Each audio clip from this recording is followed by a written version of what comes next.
What comes first when writing a song? The chicken or the egg? There are three real components when writing a song. There's the music, there's the melody, and there are the lyrics. Although when you go into songwriting associations, they only give you two options, and that's composition or lyrics. I believe there's a third, which is melody.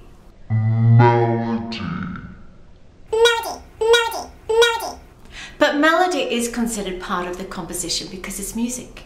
Now, what does come first when writing a song?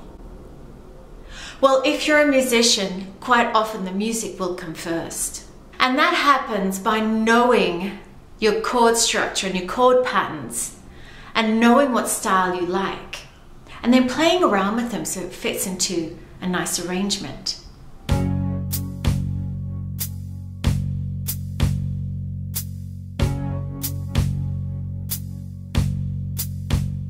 Now let's say you're a musician that doesn't sing or doesn't write lyrics. Then you take it to somebody who writes lyrics.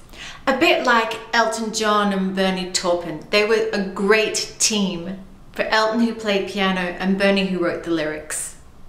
Sometimes when you have a completed project and completed recording and you get a singer to sing on top, that's called top lining.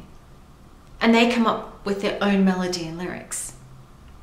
Or in other times, if a musician comes with a composition, then he'll work with somebody like me to fit in a melody and lyric around it, and the composition will alter to suit. Second, let's talk melody. Melodies are a very, very important aspect of the song. Actually, all three areas are very important if you want to write a hit song, or just a great song, or a song that stands the test of time. But melody is a very important aspect. Why? Because that's the thing that goes through your head. You know what they call a song worm? When you get a song stuck in your head and you can't get rid of it. Usually it's the melody, coupled with the lyrics, but it's the melody and it's the hook that gets you in, that gets you hooked. How does one come up with melody? Melody is quite often driven by the musical beds that are written for it. If, like me, I don't have musical beds, melodies just pop into my head. But where do they come from? Well, they come from everything in my environment. That's right. Things that I've heard on the radio, or that I'm listening to on my own library, or that I'm out and I'll hear a band play music and that influences me. Sometimes I hear things and I'm singing along and I don't even realize I'm singing it because it has got into my mind like a song worm or into my subconscious. And that then forms a basis of a new melody for me. Sometimes I write lyrics and they naturally lead to a melody or a rhythm, and that gives me the melody. So there are many different ways that a melody can come, but it is a very important aspect of the song, like I said, because it's the hook. Now you can have many varieties of hooks. You can have hooks in music, in melody, and in lyrics. And I'll talk more about hooks on another video. Now, the third part are lyrics. Lyrics for a pop song are very important.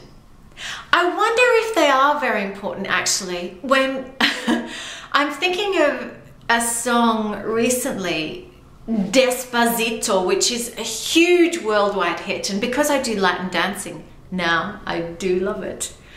There have been so many different versions of that song come out in different Latin styles to dance to. But if you look at the lyrics, they are dead simple. There is nothing deep and meaningful to them. That song is more about the rhythm and the melodies and the hooks. And the hook line, Despacito. I mean, how easy is that to sing and to remember and to sing along? It's a classic example of a great pop song. But if you want a song with good lyrical content, that will really stand the test of time. I mean, take Elton John's Your Song, for example, seeing as I mentioned him earlier.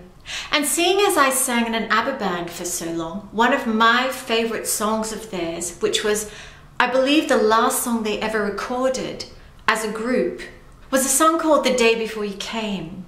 It is not a typical pop song. It doesn't have a chorus, but it tells a story as it goes along, and it is a poignant tale. Another one of my favorite writers is Sheryl Crow. She is prolific in her writing. And one of my favorite songs of hers is called My Favorite Mistake. Just think of it, the title says it in itself. My favorite mistake. When would you have a favorite mistake? Why would they be favorites? Because they're mistakes. You don't want to remember them. That's why it's clever. And it's a great title and great lyrical content. With my own songs, I try and write lyrics that mean something. We come from the road less traveled. We're there for you. 'Cause down on the road less traveled, there ain't nobody like you. Quite often in the past, I've written love songs.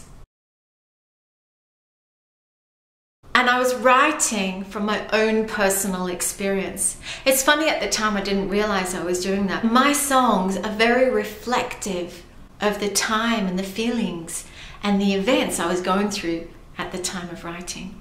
Hence, looking back, and I'm grateful that I wrote them so long ago and that I have matured, because I've changed the lyrics to a lot of them when I re-record them. I've upgraded the lyrics to mean more to me now, but not just that, to mean more to you. Because I don't just want to write lyrics about heartbreak or love or sappy love songs.